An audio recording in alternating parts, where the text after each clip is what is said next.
なぜしっかりひねっているのに飛距離が伸びないのか、なぜウエイトトレーニングを頑張っているのにヘッドスピードが上がらないのか、なぜ体重移動を意識しているのにスイングが安定しないのか。実はこの3つには共通する原因があるのです。この動画ではその根本的な仕組みを科学的に分かりやすく解説していきます。プロのようなスイングを身につけたい方、飛距離を伸ばしたい方はぜひ最後までご覧ください。粘点差の科学、 X ファクターとは何か、 SSC とは何か、ブレーキの効果、2種類の体重移動、理想の体重移動を知る。まとめ。では早速いきましょう。ゴルフにおける粘点差とは、肩の回転角度と骨盤の回転角度の差、つまり背骨のねじれのことを指します。トップでの骨盤と肩のラインを上方から見ると X の形になりますので、これを X ファクターと呼びます。プロゴルファーのトップでの X ファクターは約45度から55度が一般的とされていて、アマチュアゴルファーよりも大きくなっています。多くの研究で X ファクターが大きいほど飛距離が伸びる傾向があると報告されていることから、ゴルフ界では粘点差を大きくすることが飛距離アップの鍵であると考えられています。ではこの X ファクターを大きくすればいいんだなと思うかもしれませんが、必ずしもそうではありません。 X ファクターを大きくすることよりも重要なことは SSC ストレッチショートニングサイクルを効率化するということです。 SSC とは主に剣が素早く引き伸ばされることによって生じる、より速くより大きな力を発揮するメカニズムのことです。これを分かりやすくするためにグラフで説明をします。縦軸が筋力、横軸は時間の流れを示しており、上に行くほど強い筋力が発揮されることを意味しています。通常の筋力発揮である短縮性収縮では、全力で力を入れたとしても最大筋力を発揮できるまでに約 0.3 秒かかります。一方 SSC では筋力の立ち上がりが速く、最大筋力を発揮できるまでにかかる時間は約 0.2 秒です。これは剣の弾性エネルギーと反射を利用できるためです。この最大筋力を発揮するまでの時間の違いは筋力の立ち上がりと呼ばれます。筋力の立ち上がり速度が速いほど短い時間でより大きな力を発揮できるため、爆発的な動作に有利になるというわけです。プロゴルファーのゴルフスイングではトップ直後から力が入り始め、トップから約 0.18 秒後に左足や体幹が最大筋力を発揮しています。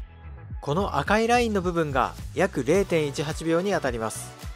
短縮性収縮では最大筋力を発揮するまでに約 0.3 秒かかるため、このタイミングに全く間に合いません。しかしながら数多くの研究からアマチュアゴルファーの多くは短縮性収縮が中心であると報告されているのです。ですのでまずは SSC を使えるようになることが重要だとわかると思います。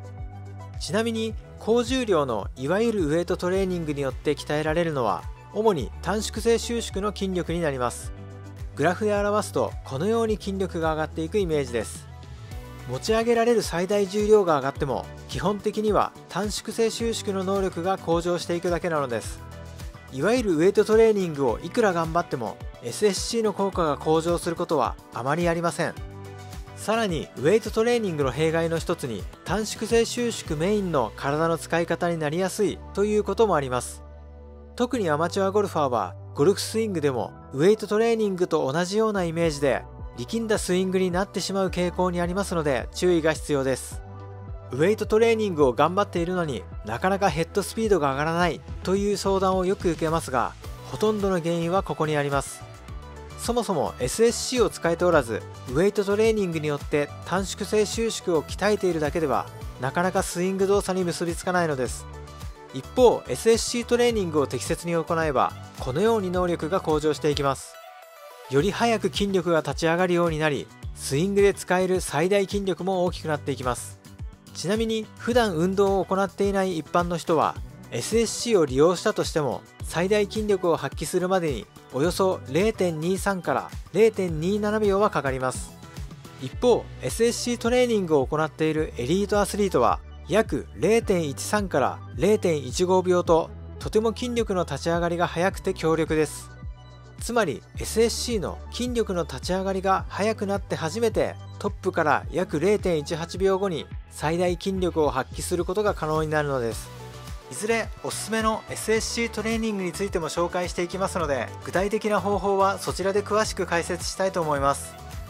先ほど SSC は主に腱が素早く引き伸ばされることによって生じると話しました。腱という組織は筋肉の両端にあり、骨に付着する部分の組織のことを言います。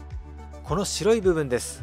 大きくて医学的に重要な腱にはアキレス腱や膝蓋腱などの名称がついていますが、名称がついていなくても全身の筋肉の両端は基本的には腱でできているのです。ここで知っておいてほしいことは、腱はとても硬いということです。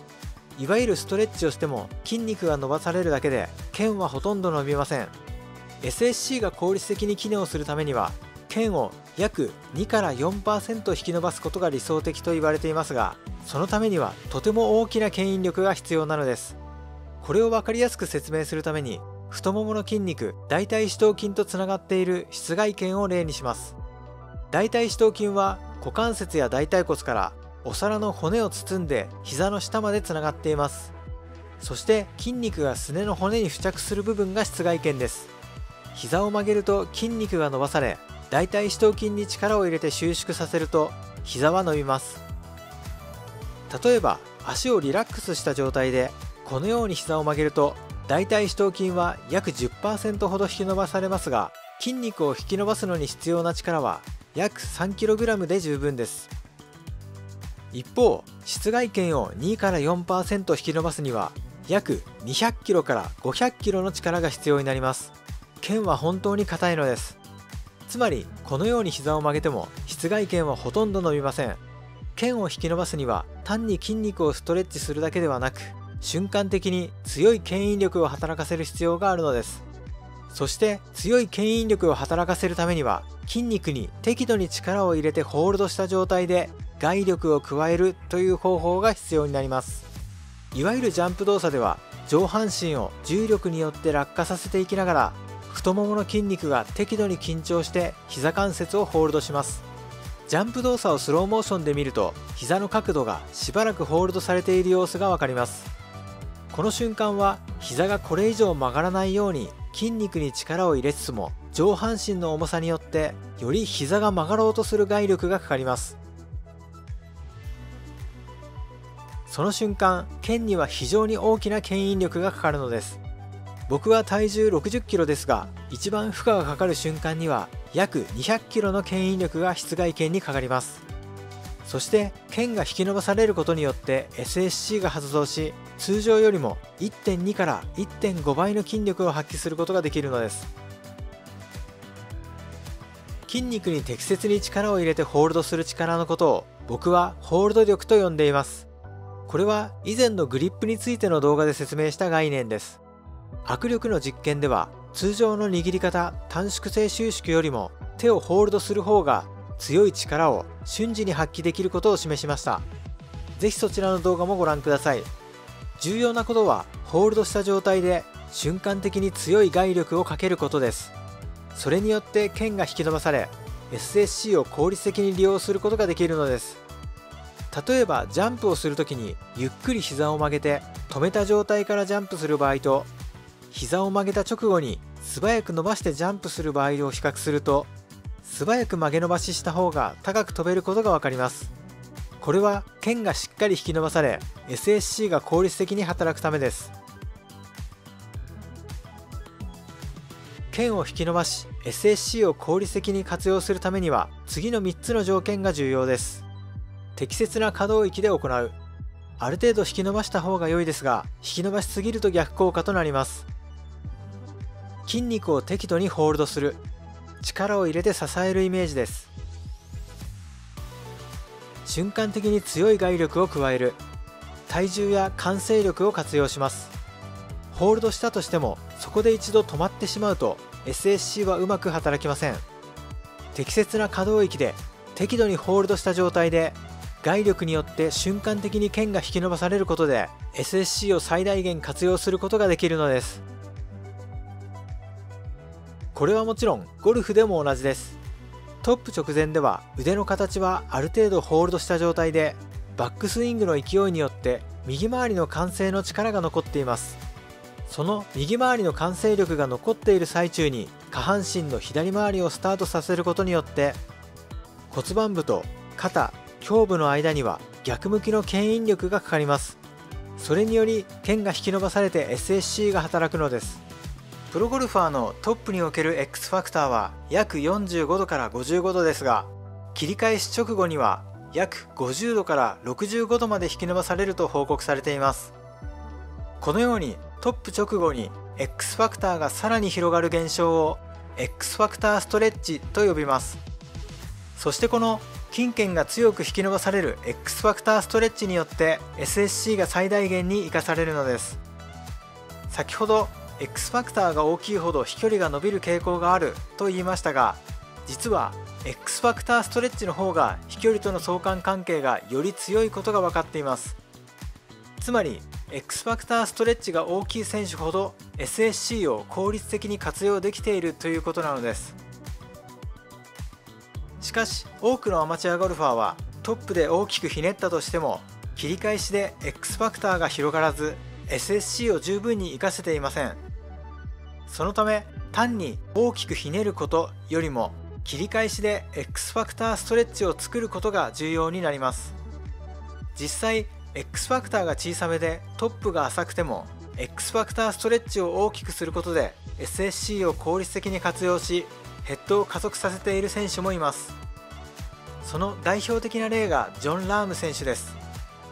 X ファクター自体は比較的小さいものの切り返し時の下半身リードが強く X ファクターストレッチが大きいため効率よくパワーを生み出しています。ジャンプの例で説明するならこのようなジャンプになります。膝の曲げ伸ばしは浅いですが、これでも腱を引き伸ばして SSC を利用することで高く飛ぶことができます。ゴルフスイングでも X ファクターを大きくすることよりも X ファクターストレッチを適切に活用することが重要なのです。 X ファクターストレッチによって引き伸ばされるのは主に以下の筋肉になります。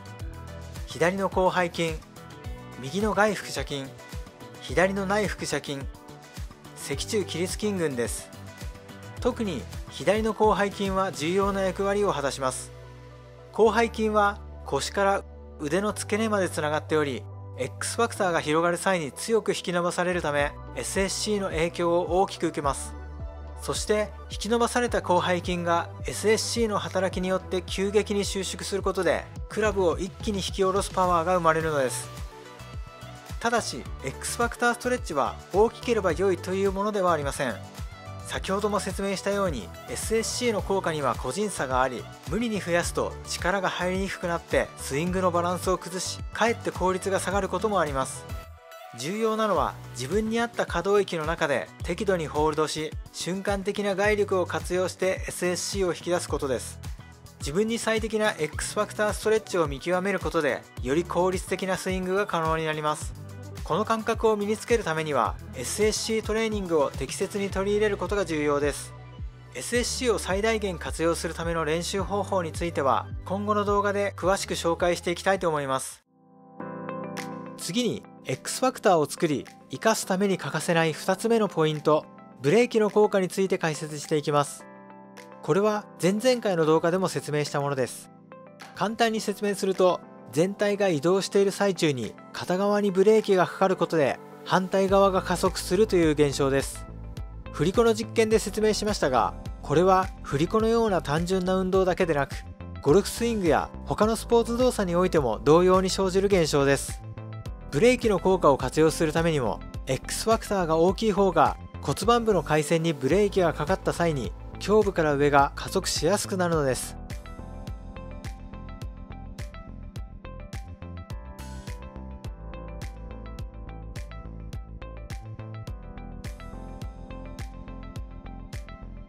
ゴルフ界では特に肩と骨盤の X ファクターが重要視されていますが、ブレーキの効果を活用するという視点から考えると、これはスイング全体のほんの一部に過ぎません。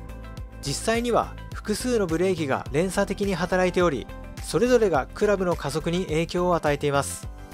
僕はスイングの中には主に5つのブレーキの効果が含まれていると考えています。テイクバックで下半身にブレーキがかかり、胸部から上のバックスイングがスムーズになる。左足にブレーキがかかり骨盤の左回旋が加速する。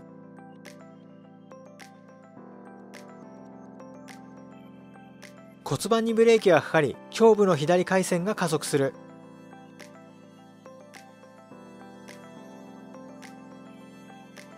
胸部にブレーキがかかり腕が加速する。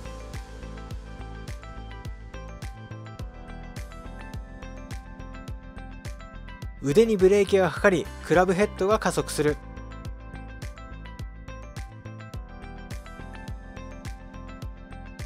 ダウンスイングでは2、3、4、5の全てが同様に大切です。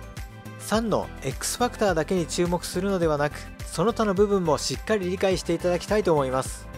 これら全てをスイング中に意識しているゴルファーはおそらくいないでしょうが、そのメカニズムを知ることでスイング全体のイメージが鮮明になり、どのようなトレーニングをするべきかも明確になります。1から5全てを解説していく予定ですが、かなり長くなりそうですので2回に分けて解説することにしました。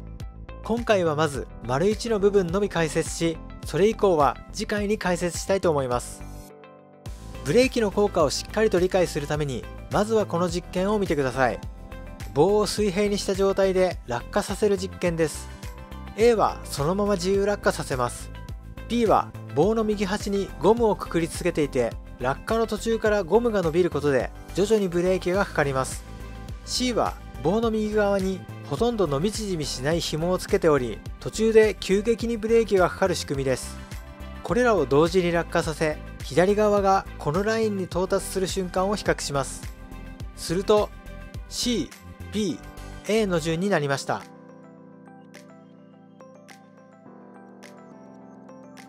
棒全体には右側にも左側にも、そして真ん中にも均等に慣性の力が働いています。しかし一方の端がブレーキで止まると、棒全体の慣性力が反対側のみに集中し、押し出されるような動きが生じます。これがブレーキの効果です。この実験でも分かるように、加速の大きさはブレーキの強さによって変わり、しっかり止まるほど大きくなるのです。この現象は歩いている時につまずいた時の動きでも確認されています。足にブレーキがかかると、その反動で上半身や頭が急激に前へ加速します。この時の頭部の加速は歩く速さよりもはるかに速くなります。つまりここで理解していただきたいことは、全体的に動いて慣性が働いている状態で下半身だけにブレーキがかかると上半身が加速するということ。そしてしっかりブレーキがかかった方がより上半身は加速するということです。これはバックスイングにおいてもダウンスイングにおいてもとても重要な部分です。また以前の動画で紹介した振り子運動を利用したブレーキの効果についてたくさんのご意見や質問をいただきましたので、その点についても少し補足しておきます。特に多かったのが、振り子の途中でブレーキをかけても末端は加速しないのではないかというものです。これはおそらく棒の上端にブレーキをかける動きと紐の途中でブレーキをかける動きを同じものとして考えてしまったのだと思います。例えば紐に物体がぶら下がっている振り子の場合、紐の途中を止めても物体の軌道が変わるだけで物体が加速することはありません。しかし僕が実験で紹介したのは棒の上端にブレーキをかけるというものです。棒全体には慣性力が働いている状態で一旦だけにブレーキがかかるため、先ほどの落下実験と同じ原理が働きます。ここで重要なのは、全体的に慣性を持った状態で一旦にブレーキがかかることで逆端に加速が生じるという仕組みです。この点が大きく異なりますので、その違いを押さえていただきたいと思います。ではこのブレーキの効果を踏まえた上でテイクバックの動きにもう一度注目していきます。前回の動画では背骨を中心に真ん中で回る、右への重心移動はその回転運動の中で生じると説明しました。しかし実際のテイクバックの指導ではわずかに右に体重を移動させるような動きを見せる選手も多いです。こちらはマキロイ選手のスイングを上から見た映像です。テイクバックを始める際、体幹部をわずかに右へ移動させています。これを見て前回の説明と矛盾しているのではと思う方もいるかもしれません。しかしこの動作は体の慣性を利用した動的バランスによる体重移動なのです。僕は動的バランスによる体重移動と重心移動という言葉を意図的に使い分けています。どちらも似た部分があるので混同されやすいのですが、実は異なる概念です。そもそも体重移動には大きく2つの要素があります。一つは静的な重心移動による体重移動です。これは姿勢を変えることによって体の重心位置が移動することで片足への荷重が増えることを言います。例えばこのように重心を右へ移動させると右足の地面反力が大きくなり、右足に体重が乗った姿勢になります。地面反力とは地面を押した時に地面が押し返してくる力のことです。感覚的にはどれくらい強く地面を押しているかによって変わる力とも言えます。そのため強く踏み込むほど地面反力も大きくなります。この動きの特徴は静止した状態で体重移動した姿勢を維持できるということです。このように姿勢の変化によって生じる体重の偏りを僕は重心移動と呼んでいます。もう一つは動的バランスによる体重移動です。動的バランスというのは動きながらバランスを取ることで体全体が移動することで生じる慣性力を利用し、一時的に片足への地面反力が大きくなる現象を指します。例えばこのように体を動かすと右足に一瞬強い力がかかり地面反力が大きくなります。この瞬間重心の位置は体のほぼ真ん中にありますが、先ほどよりも強く踏み込むことができています。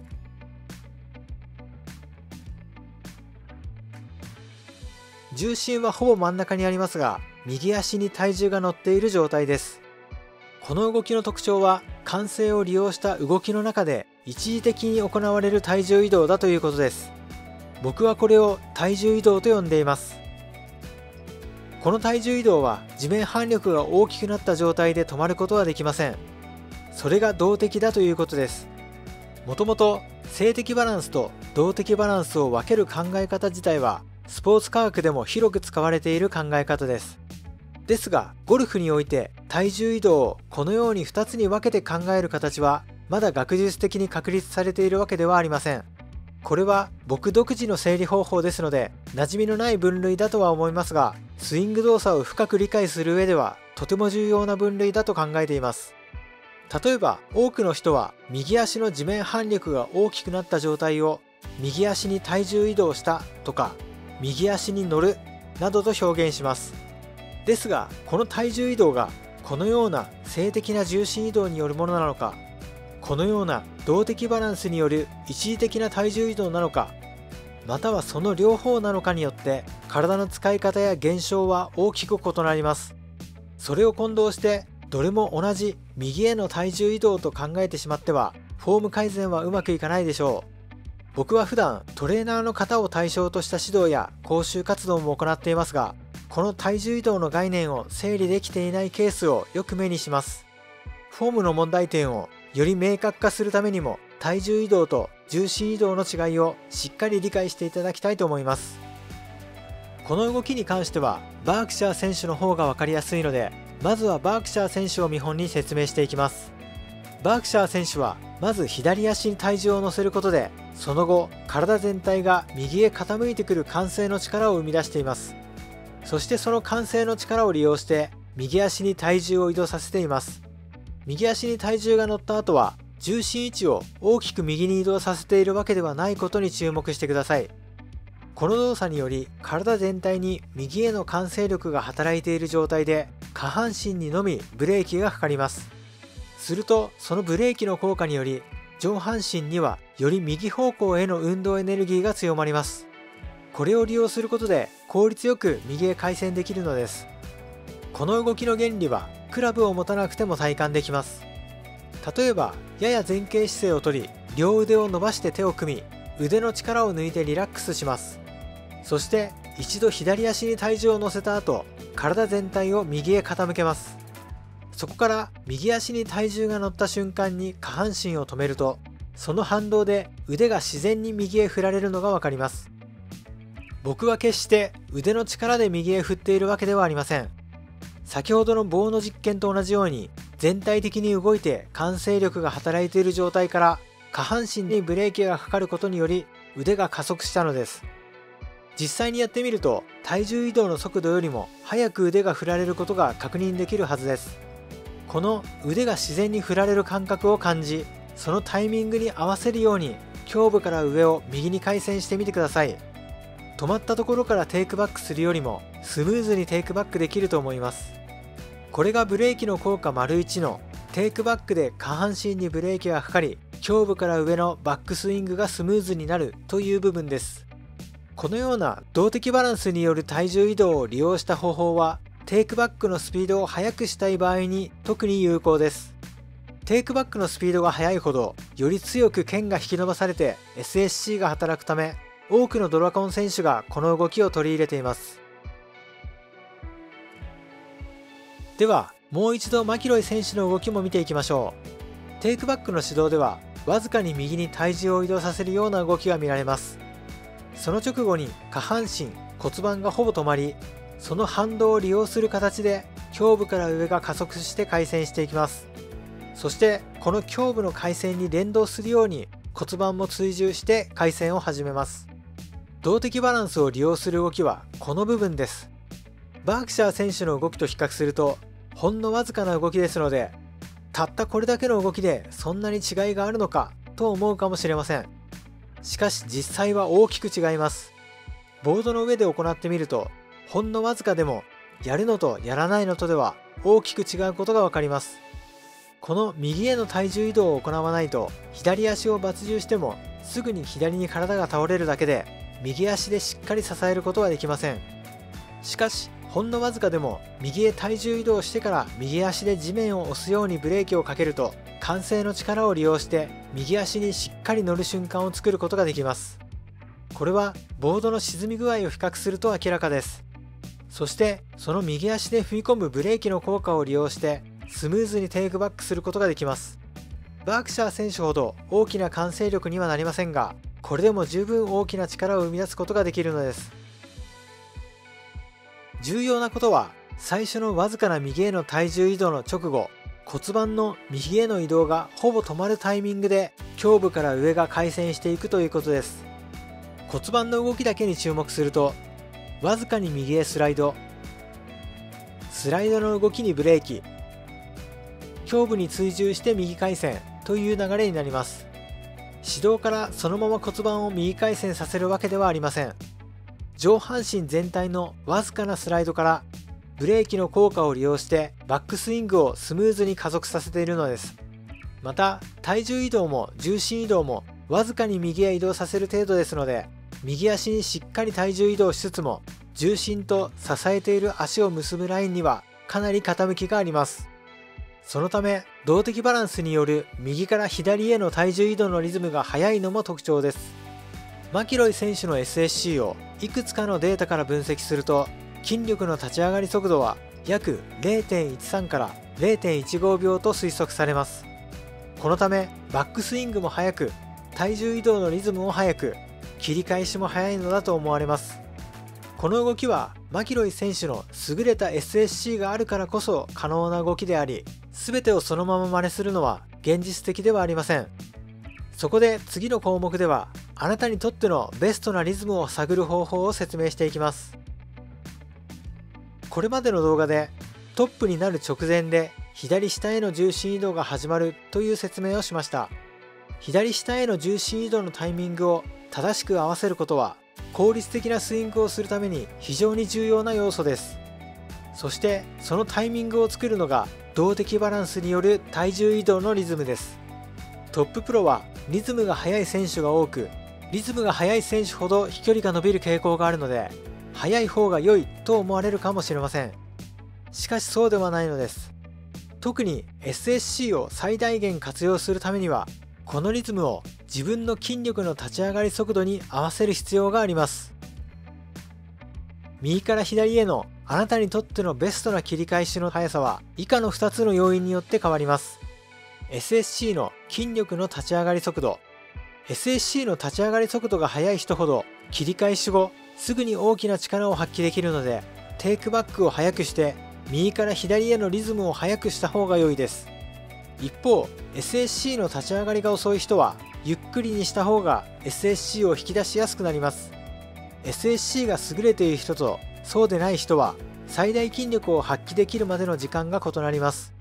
そしてスイングのリズムを速くするということは、切り返し後の筋力発揮のポイントをより左側へずらしていくことを意味しています。SSC が遅いのにリズムだけ速くするということは、この辺りの筋力しか発揮できないということです。これではかえってヘッドスピードは遅くなってしまうでしょう。テイクバックの深さ、柔軟性。テイクバックが深いほどバックスイングにかかる時間が長くなるため、右足に体重が乗っている時間も長くした方が良いです。そのため右から左への切り返しはゆっくりにした方がリズムが合います。これらの要素は絶対的な正解があるわけではなく、個人差やトレーニング状況によって変化するものです。飛距離アップの理想を言えば、より SSC を高めて切り返しの筋力発揮を速く強くし、より柔軟性を高めてテイクバックを深くした方が良いです。マキロイ選手もアマチュアのスイングと比較すると全体的にとても速いです。ですが、ただ単にそのリズムを真似すればいいのかというとそうではないのです。まずはこの2つの要素をもとに、あなたに合った切り返しの体重移動の速さを理解することが重要なのです。そしてそれを前提とした上で、あなたにとっての最適なスイングリズムに調整していくことが大切です。ではここからはリズムを調整するための具体的な要因を説明していきます。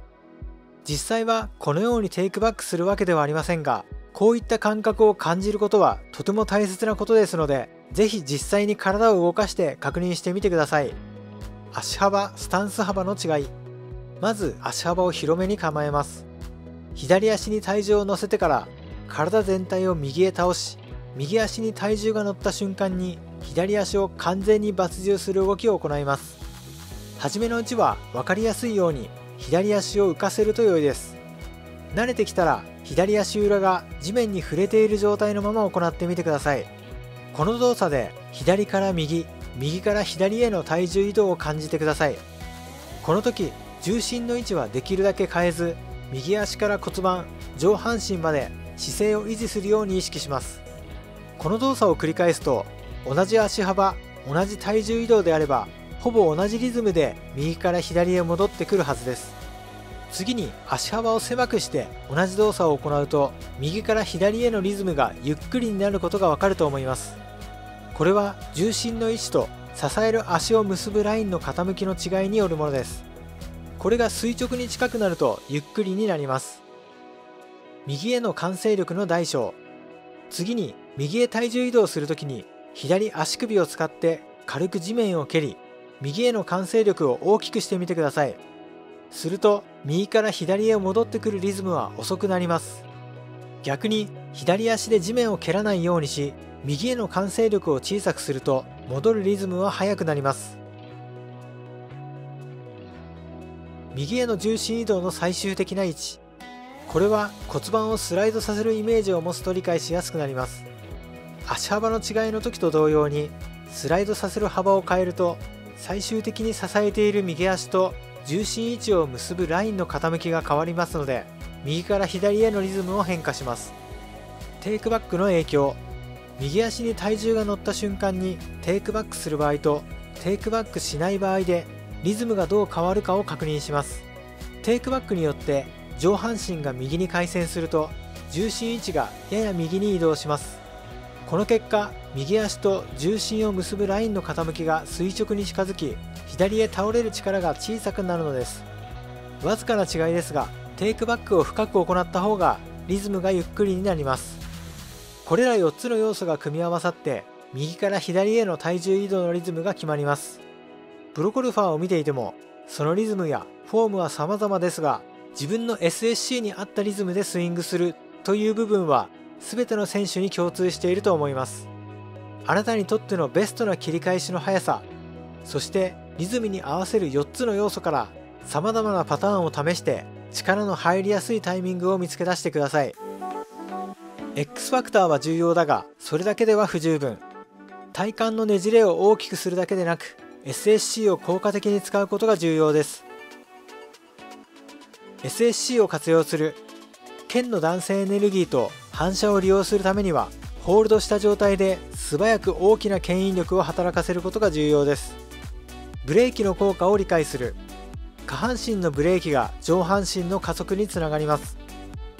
体重移動には2種類ある。静的な重心移動による体重移動と動的バランスによる体重移動を理解することが重要です。ゴルフでは動的バランスを生かした体重移動がスイングの効率化・安定化につながります。自分に合ったスイングリズムを見つける。無理に速いリズムにすると力が発揮できません。あなたの SSC の速さや柔軟性に応じて切り返しのタイミングを調整することが大切です。さて次回の動画では X ファクターを作った後の動きからインパクト、フォロースルーまでの流れを詳しく解説していきます。伸び上がりの原因やハンドレートになってしまう原因、SSC を効率的に利用するためのコツについても分かりやすくお伝えする予定です。本来はこの動画の中で全てを解説するつもりでしたが、できるだけ分かりやすく伝えようと作成するうちに内容がかなり増えてしまいました。そのため予定を変更し、次回に分けてお届けすることにしました。決してもったいぶっているわけではなく、むしろ一度に全てをお伝えしたいと考えていますので、ご理解いただければ嬉しいです。またいいねやコメント、スーパーサンクスでの応援をいただけると本当に励みになります。もちろんこうして動画を見ていただけるだけでも十分に嬉しく思っています。最後までご視聴いただきありがとうございました。It's no use living if you're already dead. It's not worth saying if it's already said.